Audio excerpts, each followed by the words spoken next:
Alright, go up here and get my Cadillac parts. Hey Greg, did the Cadillac parts come in yet? No sir, they don't have a driver yet this morning.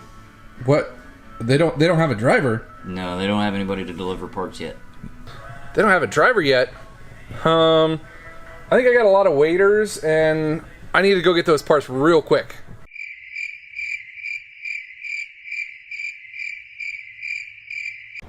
Hey, I'll be right back!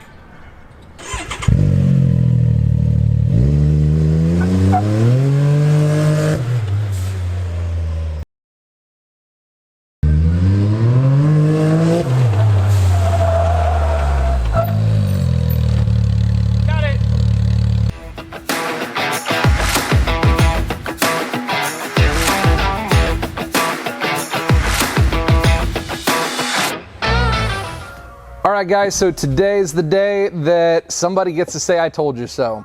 I had made a bet with somebody and they said, you know, you're going to use all these cheap parts and this thing's going to break. Well, it happened. It really did. We ended up putting that $79.95 timing chain kit in this thing. Yep, 3 days later, that thing, it didn't come apart, but it sounded just as bad as when I started before doing all of this work. So we've got to do some fixing on our timing chain. I'm not going to go through the whole process today, but we got it all apart and I'm going to show you exactly what failed and what I'm going to do to kind of fix it, what parts I'm going to put back on. Plus today we're going to get into doing the transmission service on it. I highly doubt that this trans has ever been serviced before. Kind of scared what the fluid's going to look like on that one, but we're going to drop the pan, we're going to put a new filter on it, new fluid, service it all up. Let's jump into it. We're going to look into exactly what failed here, and I don't know if it's so much of a failure, but just, you know, kind of just cheap parts. I was thinking that because we didn't replace the guide on the primary down here or anything, that it was going to be this chain, but actually this one is pretty tight. We're fairly tight on there. We got just a little bit of movement on that chain, but it seemed pretty decent. And I thought, okay, maybe it was this one because this little guide right here that went against the tensioner liked to pop out a couple of times. So I'm like, oh, maybe that thing popped out. Well, no, it didn't pop out either. The one that I didn't even think anything was going to happen to, loose chain, tensioner doesn't pump up all the way. How about them apples? So what I'm going to do to remedy it, I got a couple of parts on the way. I've got new tensioners. We're going to put some Delco tensioners in. This one and this one, replace both of those, as well as I have a new oil pump with the guide already on it because you're not supposed to take that guide off from what I've been reading. So I'm going to replace the oil pump that has the new guide on it, and then I'm going to put the new sprocket that comes with that, put the chains and everything back on, and hopefully everything will be all hunky-dory, good to go. Alright, so here's the parts that I ended up picking up to be able to fix our issues. We got our two new tensioners for the secondaries, got those, as well as we got a hold of melling and we got us a new oil pump with the chain guide already on it. And because I didn't want to mess up any of the other stuff with it, also when getting a hold of them, got the melling oil pump, the melling chain, as well as the crank gear to go with it, because I just wanted to make sure that everything matched up to what the specs were that they were really originally supposed to be going with. You know, it cost us a little bit extra money, but really I don't think it turned out too bad. I ended up picking the oil pump up for, I want to say like 40-50 bucks. I got a chain for like 15, the gear a couple bucks, and these two tensioners I ended up getting these for like 25 or 30 bucks a piece. Got those on super discount, so that was really cool. So these are the parts that I'm going to be throwing back on it. We'll show you after I get everything all put in there, because like I said, we already went through this kind of once, so we'll snap them back in. Now we're going to get to our trans service, and this all-wheel drive one, they leave us plenty of room here to be able to have access to everything with our trans pan. They even give us a really nice little drain valve right here. So it looks like it's going to be like a T30 or T40 Torx to be able to drain that drain plug. So we're going to drain our fluid on out first so it doesn't make as big of a mess when we go to take our pan out. 22, looks like 10mm bolts are going to be able to come out and drop the pan to be able to have access to our filter. All right, we're going to get you guys a first look in at how bad this fluid is really going to be, and I got a feeling it's going to be nasty. Yeah. That is definitely not red fluid very much at all, more than it is brown.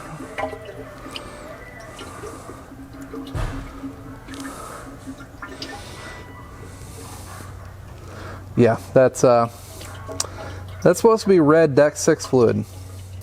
Definitely is not. No chunks or anything, but dude, that's some nasty stuff. I hope we don't find anything in the pan when we take that off. Ugh. So we got our pan off to have access to our filter here, and you can see that we don't have a whole lot of, you know, real thick fluid or anything that is really burnt. It doesn't smell burnt, and our pan doesn't have any kind of chunks or anything in it. Some clutch material that's on the magnet, but that's kind of to be expected, kind of right there.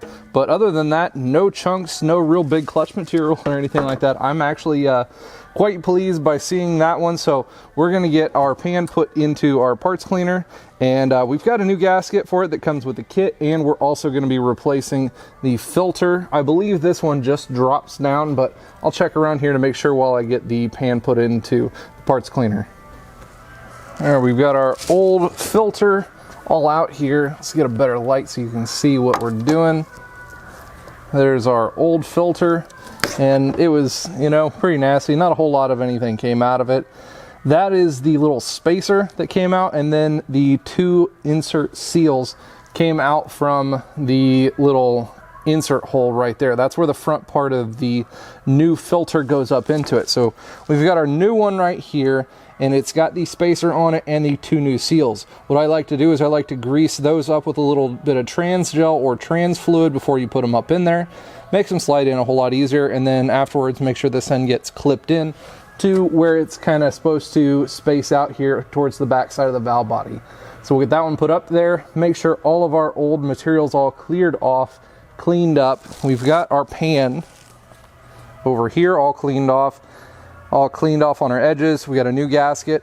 What I also like to do when you're using any of these neoprene style gaskets, I like to put a small bead of black RTV down first to kind of stick this down where it needs to go before I put it up into the trans.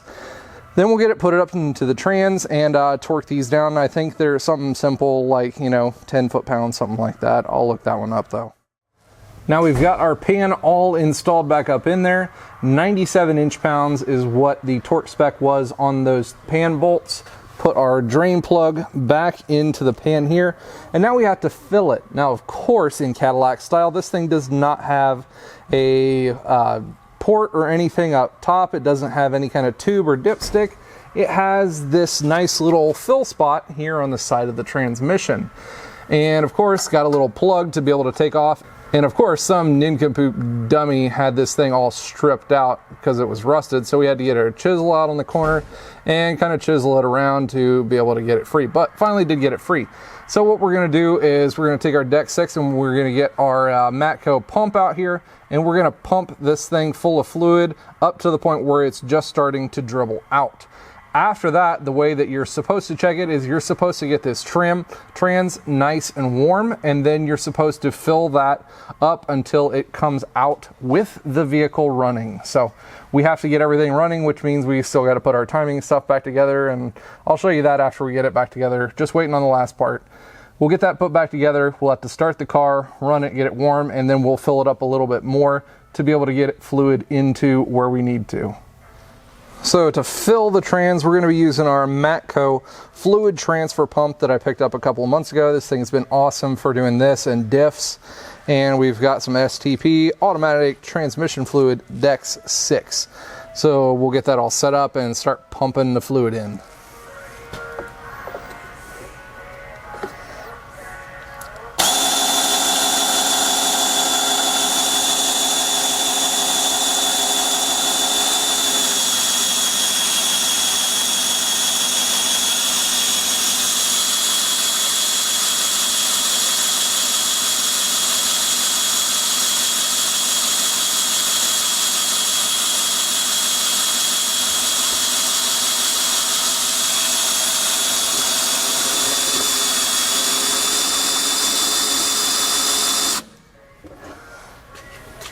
There we go, about 20 seconds or so.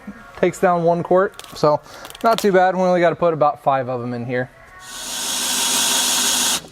All right, now you can see the fluid is just starting to dribble out here.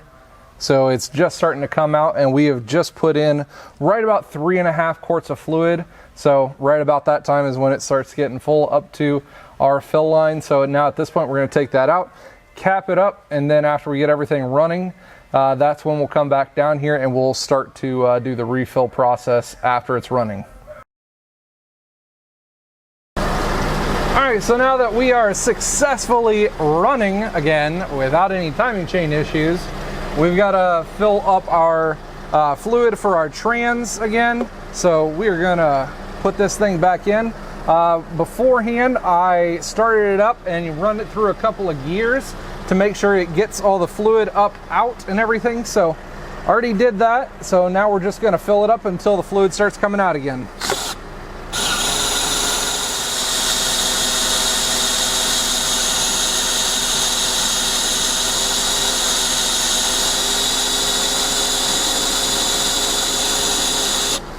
All right, there we go. It is just starting to trickle out. We can see that there. And it's a good thing I ended up getting 6 quarts of this fluid, even though the service information said it only takes 5 to 5.5. It took just about a full 6 quarts in this thing. So just keep that in mind when you're doing this one. Now we're just gonna put the plug back in and tighten her up and run her through the gears again. If you feel like you need to, then you can pull the plug and check it one more time, but I think we're pretty good at this point. All right, now we got our trans done, we've got our timing chains all done, and we are going to, last thing really get to is replacing this rear trans mount. If you guys were paying attention on the transfer case rebuild video, I actually pointed that one out, and that was kind of a harder to get part for a decent price, so I ended up having to order that one. We finally got it in, which this one's not gonna be too bad. I've got a jack under the trans, and I think I can lower that down enough, take the 2 bolts out, and then I can take our 2 18s out that are right there, enough to slip this thing out without having to drop the exhaust. That's always nice to be able to save myself a little bit of time now that we're saving all this money. All right.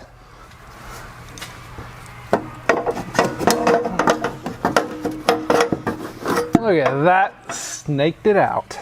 All right, hopefully the new one goes in just as easy. And sure enough, it went in just fine too. Even enough room to be able to get an impact in there. And tighten up our mount bolts. Ha, how about that?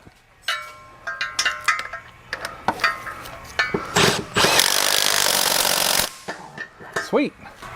All right, now that we've got those 2 in, we've got our 2 on either side to be able to put up for our mounts, and we're all done. Pretty much one of the easiest things we've actually put on this car yet.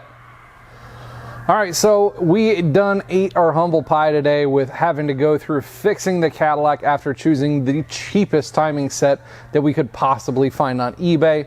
We had to fix that, so now we're gonna go through the cost of everything, what it was to be able to do this section of the build.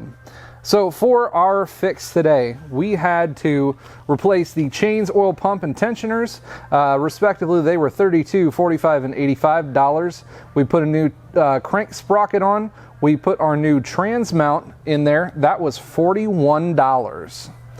Then for the transmission portion of the project, we put in our new trans filter, and we also added all brand new fluid to that. Got it all in and done. The gasket kit was 21 bucks and the trans fluid was $36.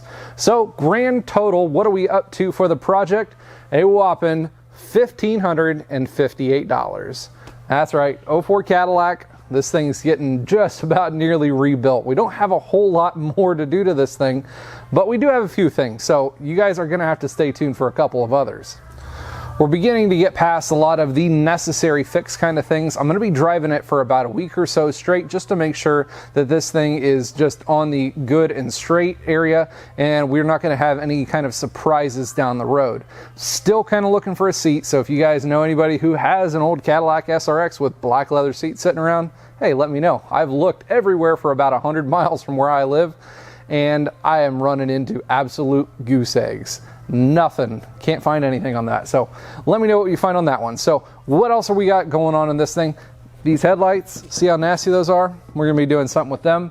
Car's gotta get cleaned up and detailed because, you know, you really can't drive or even resell a car if we decide to do that in the shape that this one's in. It's kind of nasty. So we're gonna go through that. A couple little more odds and ends. We've got windshield wipers to do. See if we can get the rear one to work as well. And we're gonna be probably doing some sway bar links, and I'm pretty sure it's gonna need an alignment as well. So make sure you guys stay tuned to that one. If you haven't already, make sure you subscribe to the channel and turn on bell notification so you get notified when I come out with new awesome content just like this one here today. If you guys have any questions or comments, please feel free to leave those below. Thanks, and as always, you guys stay awesome.